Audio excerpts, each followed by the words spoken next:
Hello, what you caught just there was Ryan and I working out who was starting this block, but I guess I will do it. Yeah, he pointed, so that's how you decide. But actually, this is really interesting. Republican attorneys generals, I believe they're all Republican attorneys generals, have been looking into communications between our government and tech.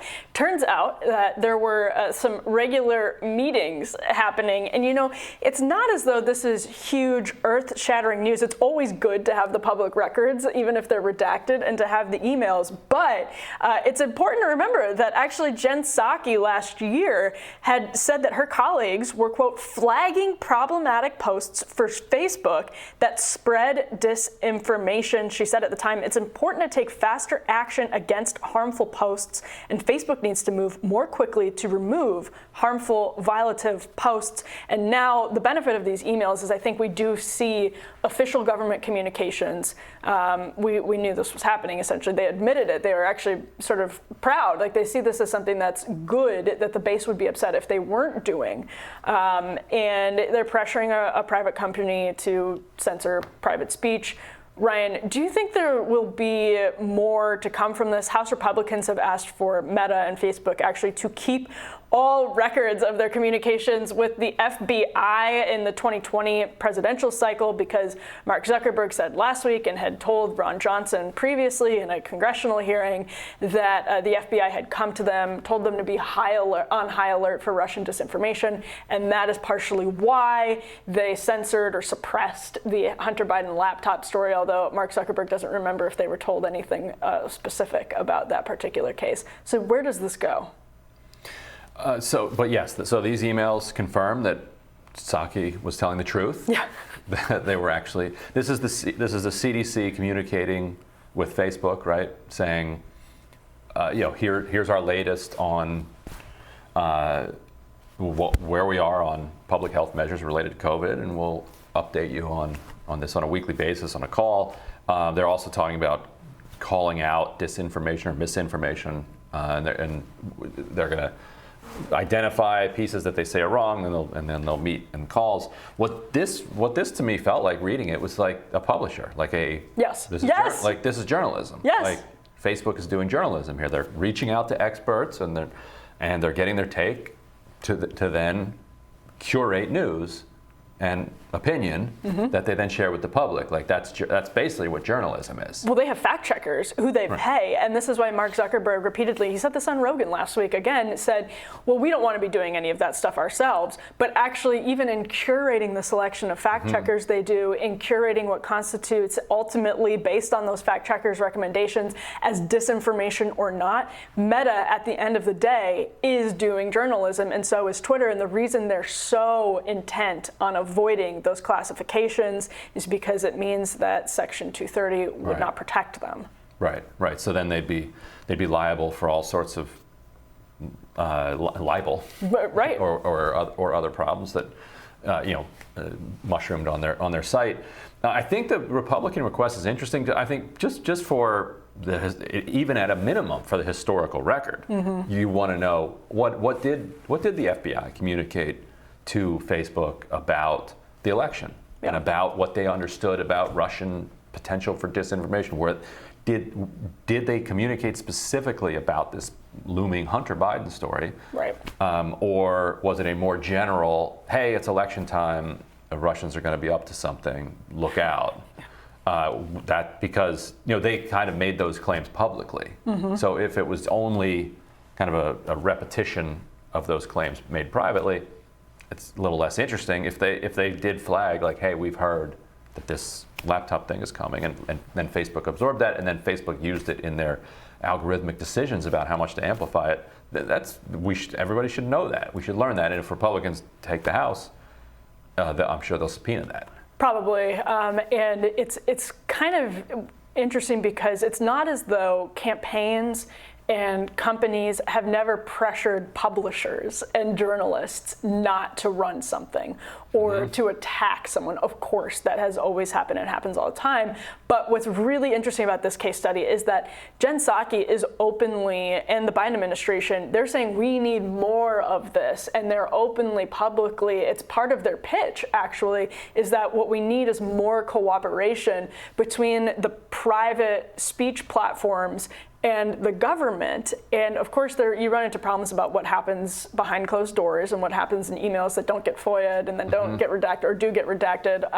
But the other obvious issue is how we've just stumbled into this totally Orwellian arrangement where the government is actually bragging about working hand in hand. I'm sure the Biden campaign was part of the pressure campaign privately with these companies. I'm sure they were in communication with Meta. I'm sure they were in communication with Twitter about what to do with these posts. So when you have all of these different levers being pulled at the same time and going all in one direction, it's funny to think those days after the laptop came out in the New York Post, everyone was really, you had the intelligence community, 50 of those guys came out and used their credibility to shut down the story as Russian disinformation. So we know, intelligence community, private company, government, likely a political campaign, all working together to suppress harmful information against the campaign.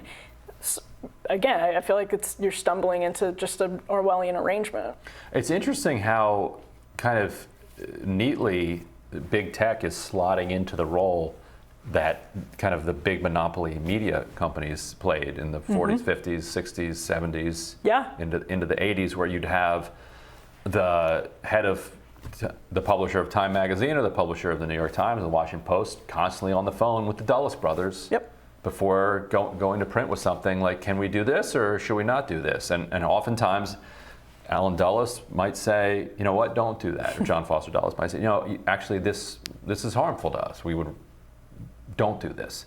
Sometimes in order, sometimes just a request because, they're at a 3-martini lunch and this is like the elites just like managing the way that the news is disseminated and manufacturing consent, as Chomsky called it, in relation to the corporate control of it. But this was more of a kind of corporate/government control because the Dulles brothers and all of these others are in and out of these major firms, and there isn't as much of a dividing line between kind of the State Department and, say, Coca-Cola's global empire at the time.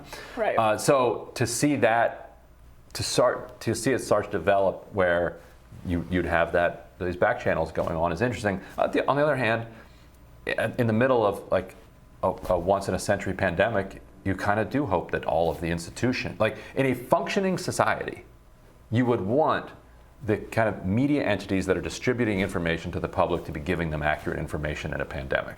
Well, of course, but this gets to Biden's speech last night, which again, it's like we do not share fundamental definitions of really important terms, both legally and socially. We do not agree in any way, shape, or form on what constitutes racism, bigotry, violence. We can't agree on what constitutes violence because there's a pretty powerful group of people that works at elite institutions that think speech is a form or can be a form of violence. And so that's then disinformation. We don't agree on what's factual or what's not. Like alternative facts is one of the most, arguably one of the most sort of prescient labels or like concepts to emerge in recent years because we're all operating on an alternative set literally of what we see as facts. And so then you get into this intense legal jeopardy and social jeopardy where you can't really communicate anymore.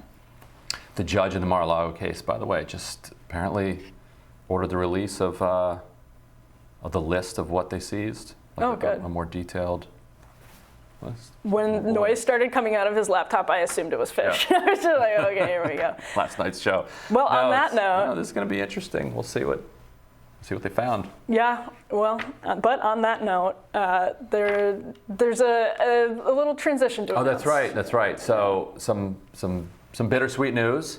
We've been here at Rising for a year and a half. Some change, almost. On and off. At Rising Fridays, who knows? Time just all blends together for me. Cool. This is not our last show. We're gonna next week will be our last Rising Fridays show.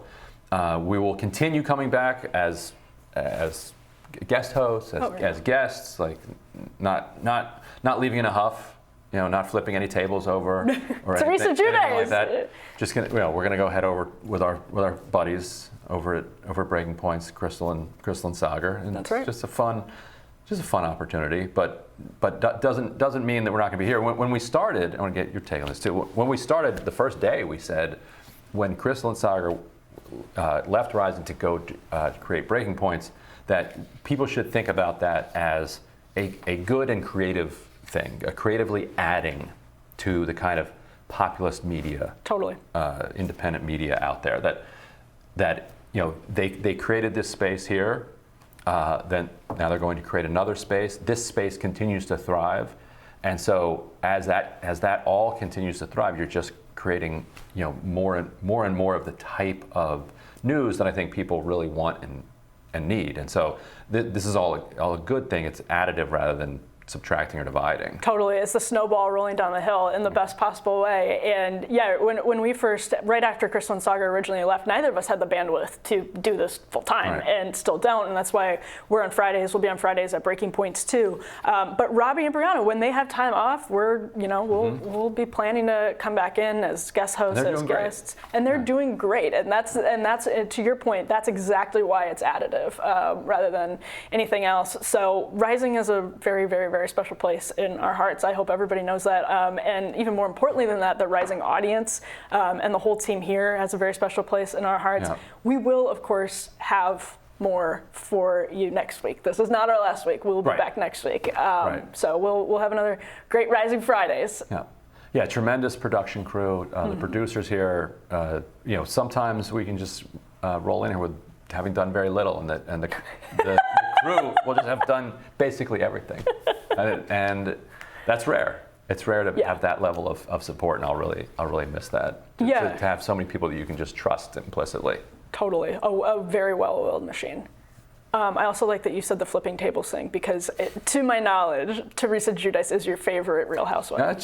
She's tough to beat. Yeah. Summer Lee, who's coming in to join the squad, recently said that she was going to be flipping tables when she got to the house. Okay, cool. Fun to see. Okay, so maybe she should. She probably watches it, right? She should link up with Teresa. That's right. You were engaged 19 times? Okay, I won't go into the whole, I won't reenact it. But on that note, maybe I'll reenact it next week. Maybe that's the tease. Or no, maybe Ryan will reenact it next week. I think this is in there. There's no way that we can flip this. All right. Well, tune in to see whether we end up being able to flip the desk on the final edition of Rising Fridays. Have a great weekend, everyone. We look forward to seeing you after the Labor Day weekend. Enjoy the break. Yeah. See you soon.